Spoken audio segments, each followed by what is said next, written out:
Innal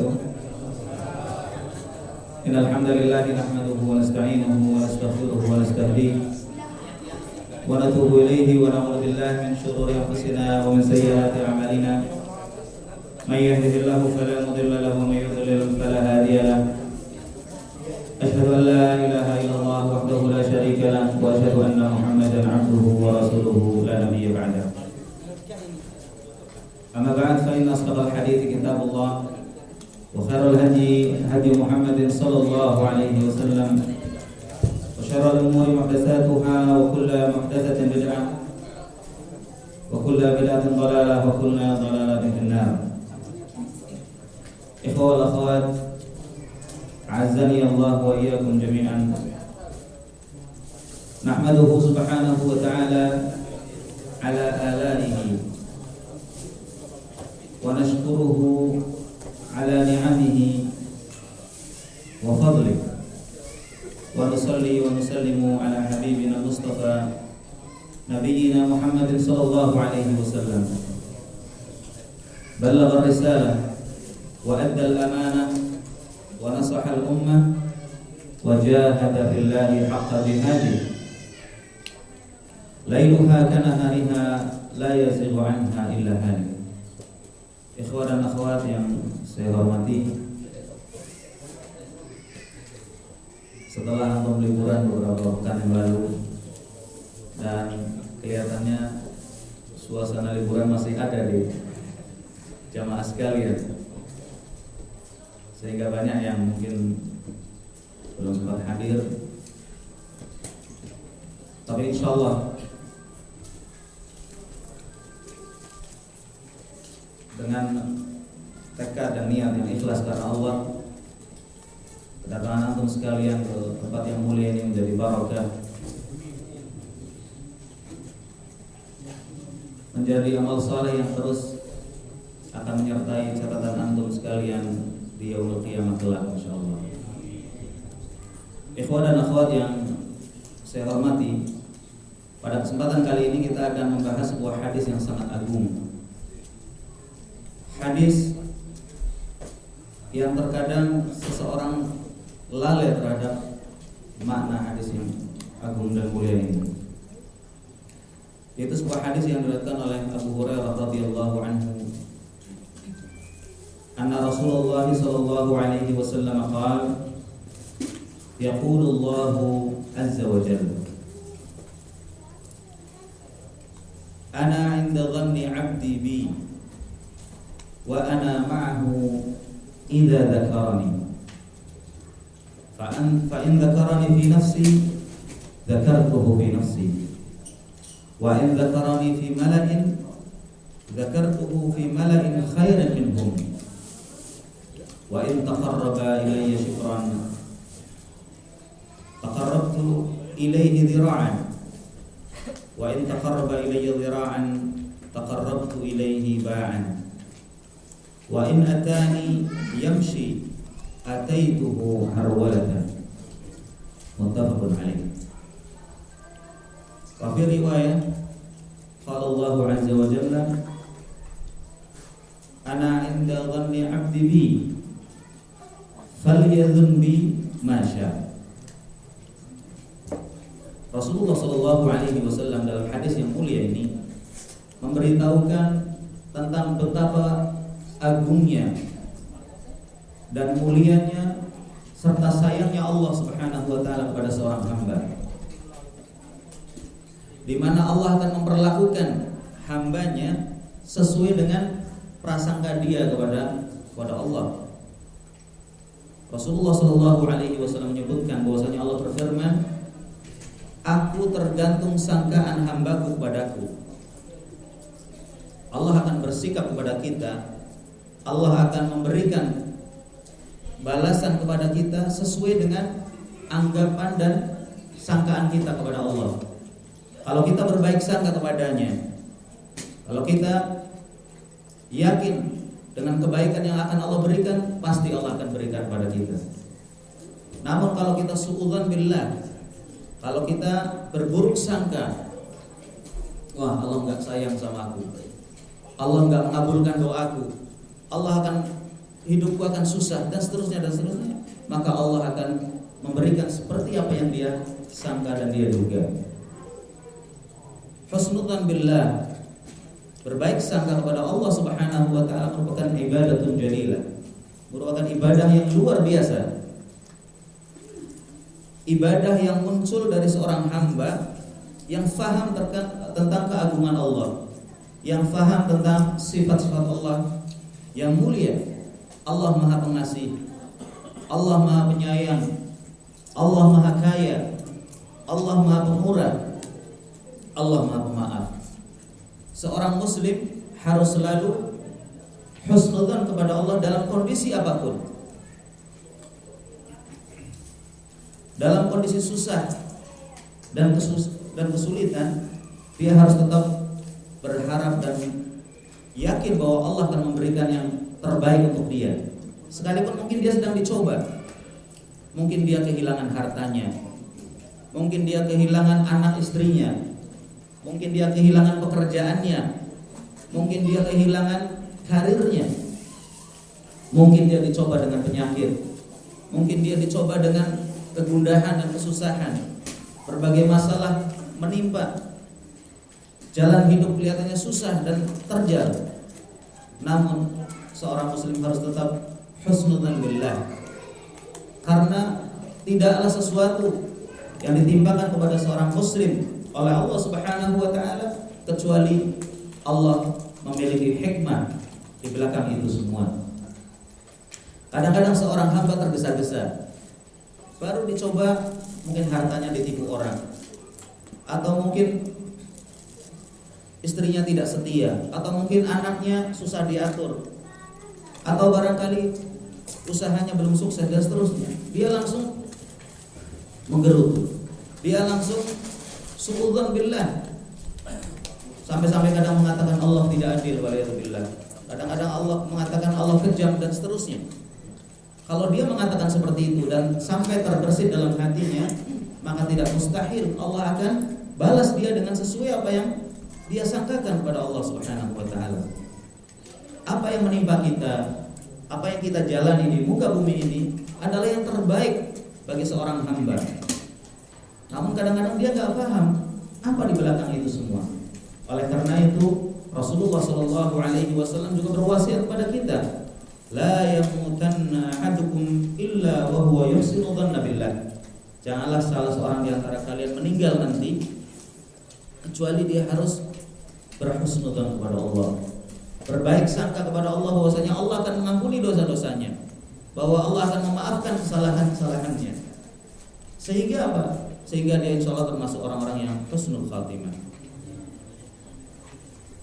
Husnudzan billah, berbaik sangka kepada Allah akan berpengaruh sangat positif terhadap kehidupan seorang muslim. Apapun yang dia terima dan dia rasakan, sekalipun mungkin dia usahanya belum sukses, sekalipun mungkin dia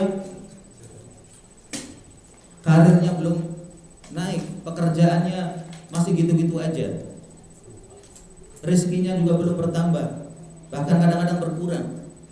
Tapi kalau dia husnudzan kepada Allah, yang pertama dia akan mendapat pahala. Kenapa? Karena husnudzan kepada Allah adalah ibadah. Kemudian yang kedua, Allah akan mengganjarnya dan memberikan imbalan sesuai dengan yang dia harapkan dan dia yakini kepada Allah Subhanahu wa taala. Dan ini bisa antum buktikan ketika antum merasakan kesulitan hidup. Masing-masing kita punya problem, masing-masing kita punya masalah, masing-masing kita punya tanggungan. Ada yang punya tanggungan hutang, ada yang punya tanggungan anaknya belum selesai sekolah, ada yang punya tanggungan belum berkeluarga, ada yang punya tanggungan mungkin usahanya belum beres dan seterusnya. Masing-masing punya masalah. Tapi kalau dihadapi dengan husnudzan billah, dihadapi dengan di belakang ini semua pasti ada hikmahnya. Ketika dia belum sukses, dia berpikir, oh barangkali Allah memang belum menghendaki aku sukses, dan barangkali kalau aku sukses saat ini, aku belum bisa bersyukur. Makanya Allah masih uji terus sampai dia benar-benar mampu untuk bersyukur dan bisa membelanjakan harta atau kesuksesannya itu akan dimanfaatkan sebaik-baiknya.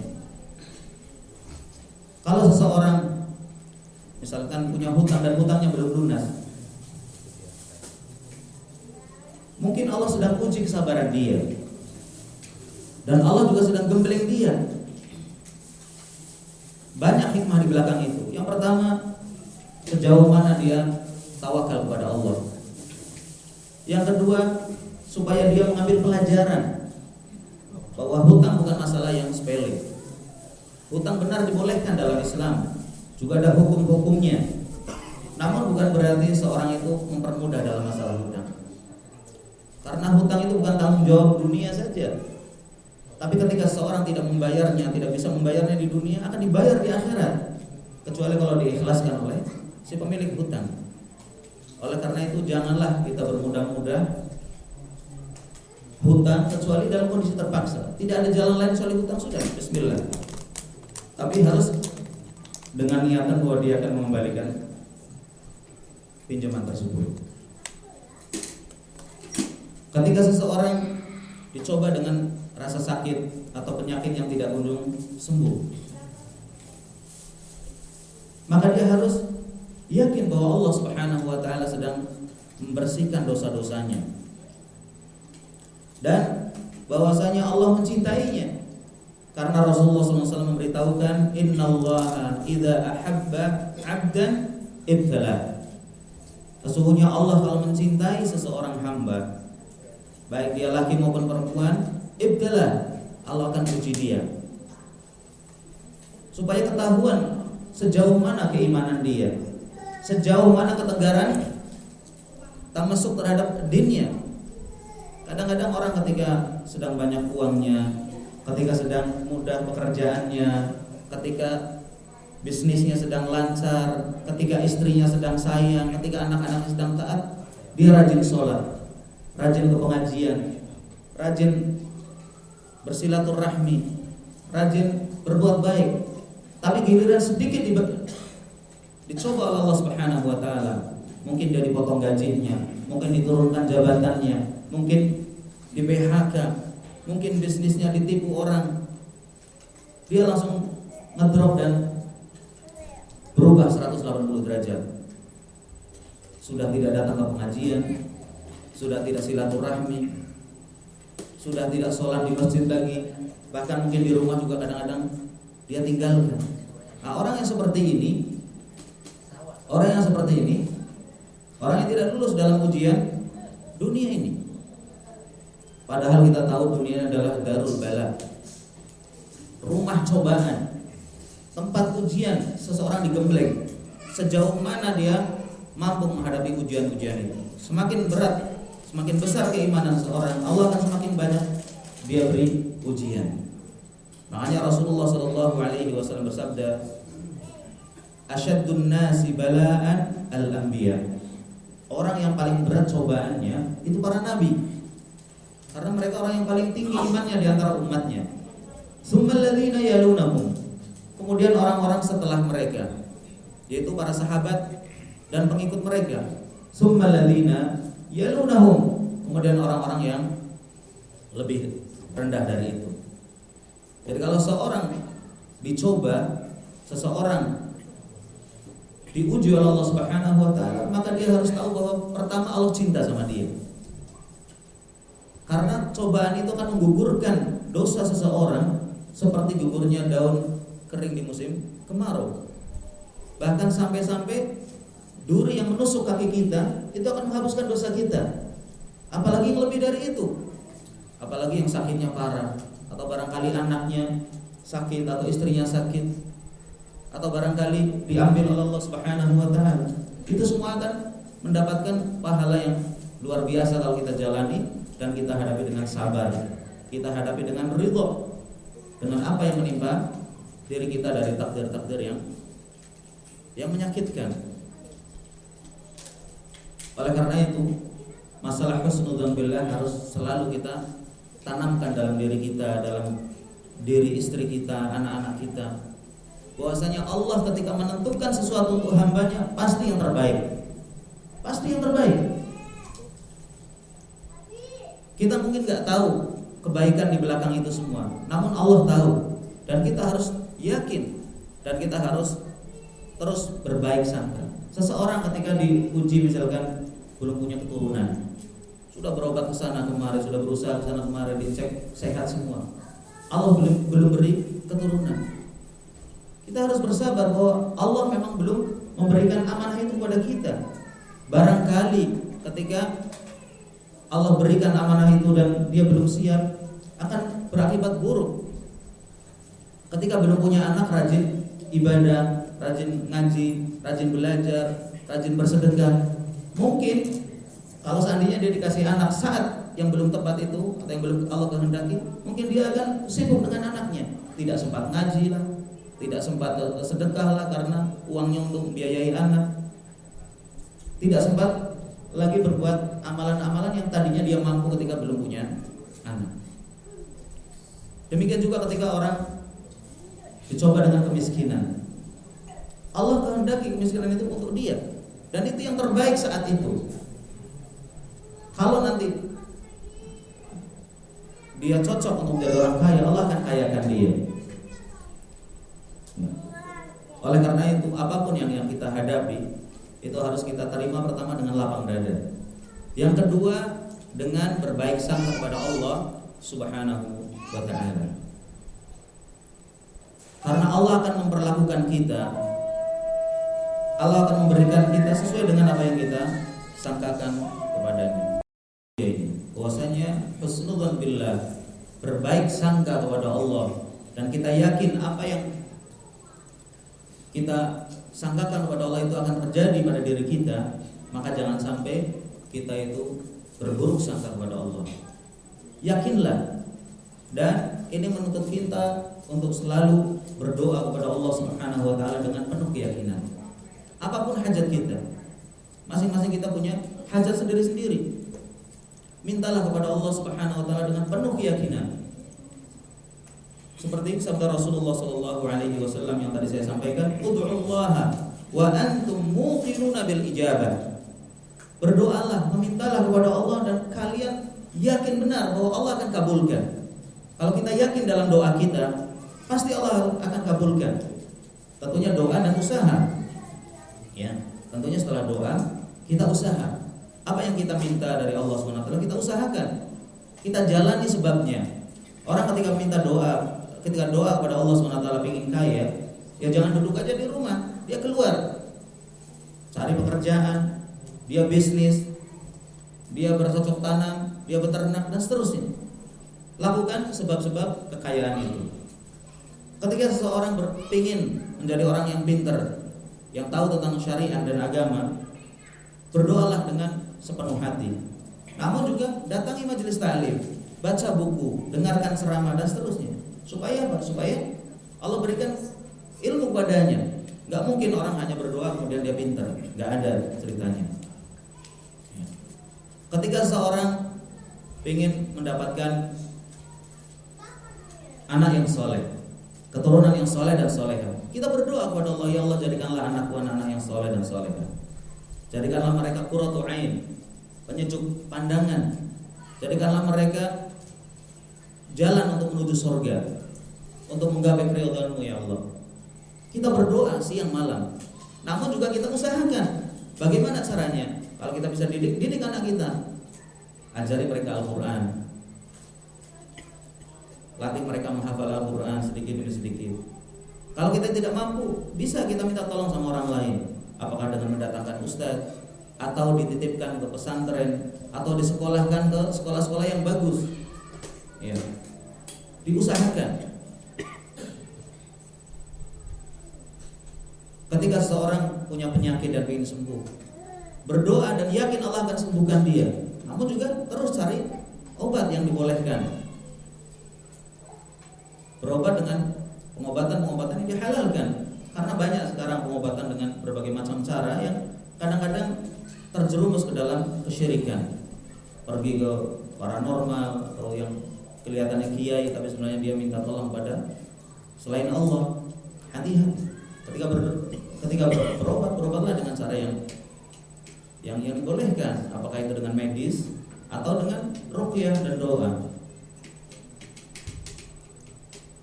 Ketika seorang ingin mendapatkan pasangan hidup yang soleha atau yang soleh, dia harus berusaha mencari, memilih, istikharah, dan minta musyawarah pada orang-orang yang baik, dan berdoa pada Allah Subhanahu wa taala supaya diberikan pasangan hidup yang soleh dan soleha, yang akan membantu dia untuk taat pada Allah Subhanahu wa taala. Yang kalau nantinya diberikan keturunan, insya Allah menjadi keturunan yang soleh dan soleha. Karena anak biasanya tidak jauh dari orang tuanya. Kalau orang tuanya rajin baca Quran, orang tuanya rajin sholat, orang tuanya rajin ngaji, maka anaknya juga insya Allah akan tidak jauh dari orang tuanya. Memang kadang-kadang ada yang bertolak belakang, orang tuanya baik, anaknya jelek atau buruk. Ini bukan hanya terjadi pada manusia biasa saja, bahkan sampai para nabi pun ada. Seperti Nabi Nuh alaihissalam, anaknya kafir. Ya. Nabi Lut istrinya kafir. Itu takdir Allah terhadap seorang hamba. Namun secara umum biasanya anak itu tidak jauh dari orang tuanya. Kalau orang tuanya nggak pernah sholat, ya jangan harap anaknya jadi anak yang sholat. Kalau orang tuanya nggak nutup aurat, nggak pakai jilbab, ya jangan harap anaknya jilbaban. Kadang-kadang orang tua itu maunya menang sendiri. Dia nggak sholat, biasa enaknya saja anaknya suruh sholat, suruh rajin ke masjid, suruh rajin sholat, dia nggak sholat. Orang tuanya ngerokoknya sehari berapa bungkus, anaknya nggak boleh ngerokok. Ya anaknya pasti akan ikut nanti lama-lama. Karena lihat bapaknya ngerokok terus, bapaknya bohong, istrinya bohong, ibunya bohong, anaknya suruh jujur. Ya bagaimana mungkin? Susah. Oleh karena itu, contoh yang baik adalah pendidikan yang terbaik untuk mencetak anak-anak yang soleh dan soleh. Husnudzan billah, berbaik sangka kepada Allah dalam doa itu merupakan sesuatu yang sangat penting. Kadang-kadang kita doa minta sesuatu kepada Allah, namun hati kita nggak yakin. Apa iya yang Allah beri ya? Apa kira-kira dikabulkan ya? Jangan sampai ragu-ragu seperti itu. Kalau kita ragu-ragu, Allah tidak akan berikan seperti yang kita harapkan. Tapi antum yakin, apapun punya hutang nih, Allah pasti akan bisa kembalikan hutang itu. Antum yakin bahwa antum akan dibantu oleh Allah Subhanahu wa taala, dan itu sudah dijanji oleh Rasulullah sallallahu alaihi wasallam. Barang siapa yang meminjam pinjaman dan dia akan mengembalikannya, berniat akan mengembalikannya, Allah akan bantu dia mengembalikannya. Namun barang siapa yang pinjam suatu pinjaman dan dia tidak ada niatan untuk mengembalikannya, Allah tidak akan kembalikan. Jadi apa niat kita dan persangkaan kita kepada Allah, Allah akan kabulkan.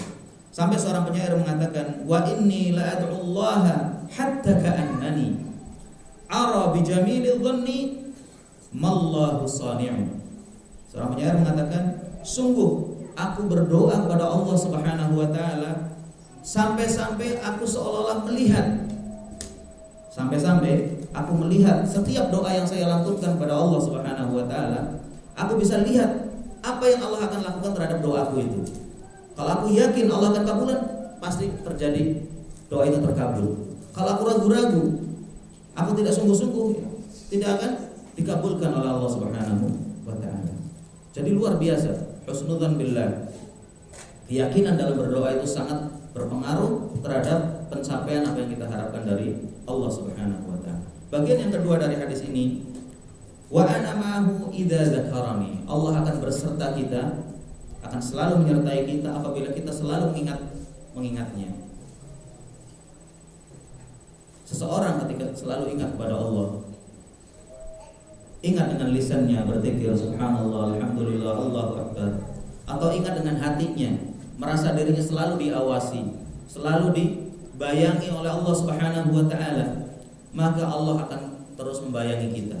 Allah akan terus menyertai kita kemanapun kita berada. Fa in dzakarani fi nafsihi dzakartuhu fi nafsi. Kalau seseorang berzikir kepadaku, menyebut namaku, mengingatku di dalam jiwanya, maka Allah pun akan mengingatnya di dalam diri Allah Subhanahu wa taala. Allah akan mengingat hamba ini terus.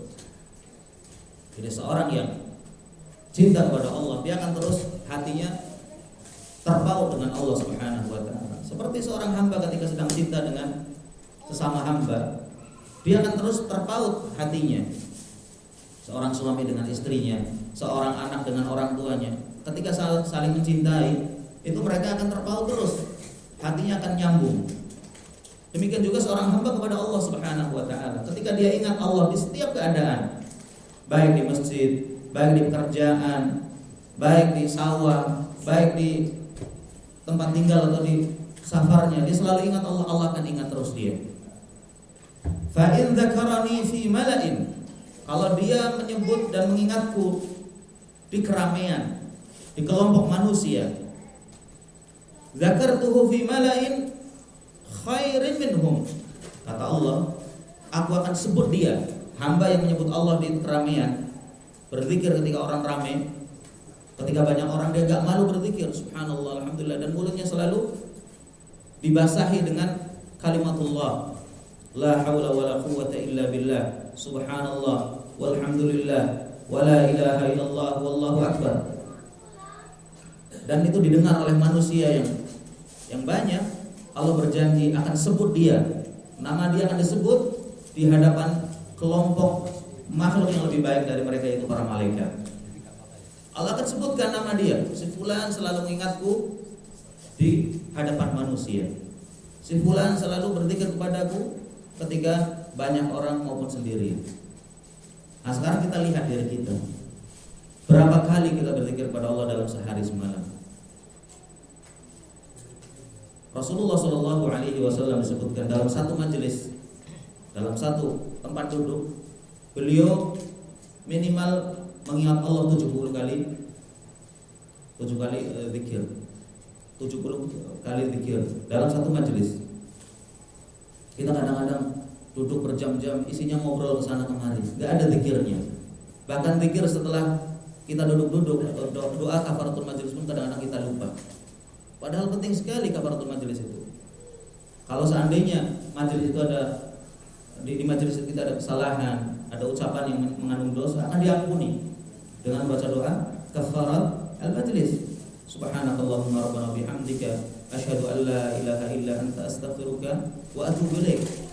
Kafaratul majlis itu bukan hanya dibaca ketika pengajian saja. Tidak, ketika kita ngobrol-ngobrol, ketika ketemu dengan teman-teman di mishwar, ketika di mall, ketika di rumah.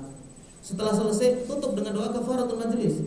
Karena mungkin sekali kita banyak melakukan kesalahan dan kekeliruan dalam obrolan tersebut. Apalagi jelas-jelas ngomongin orang, apalagi jelas-jelas mencela orang. Itu lebih berhak untuk kita membaca doa kafaratul majlis. Ya, kalau habis taklim, habis pengajian, ya bagus. Tapi secara umum biasanya pengajian isinya baik, sekalipun mungkin sekali ada kesalahan dan kekeliruan. Namun majelis-majelis lain selain majelis zikir itu lebih berhak untuk kita berdoa setelahnya.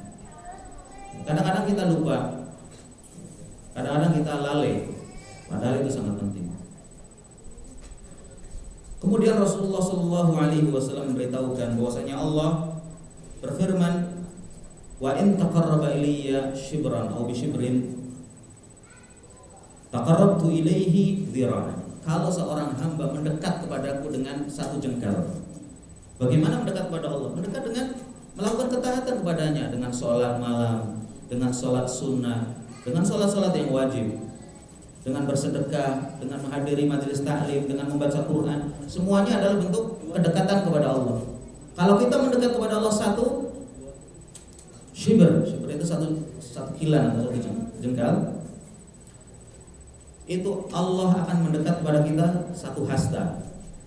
Jadi kalau kita mendekat kepada Allah dengan sesuatu yang mungkin sedikit, sedekah dengan 1 real, 2 real, 5 real, baca Quran mungkin 1-2 ayat, sesuatu yang sedikit tapi itu bentuk kedekatan kepada Allah. Allah akan mendekati kita dengan yang lebih dari itu.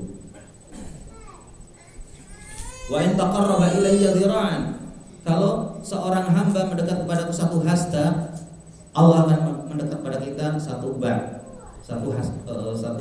Kalau seorang mendekat kepada Allah satu hasta, Allah akan mendekat kepada kita satu depan.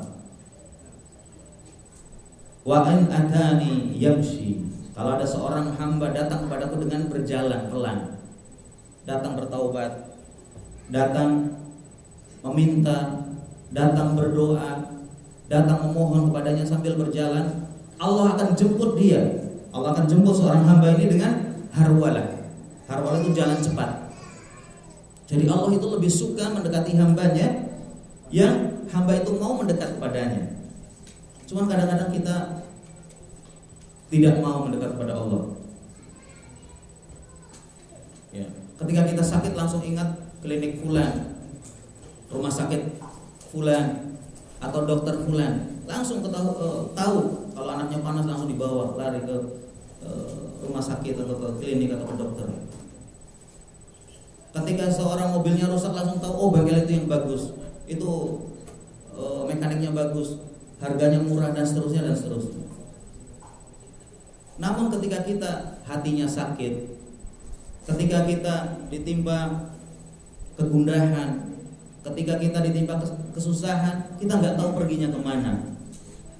Yang ngobrol ke sana, curhat kemari. Bukannya solusi yang diterima, malah masalah yang bertambah. Seharusnya ketika kita sakit, ketika kita merasa kesusahan, kemudian langsung menghadap kepada Allah Subhanahu wa taala, ambil wudu. Di tengah malam berdoa dan menangis kepadanya. Apa yang kita keluhkan? Berdoalah dan mintalah kepada Allah. Karena Allah yang akan memberikan jalan keluar.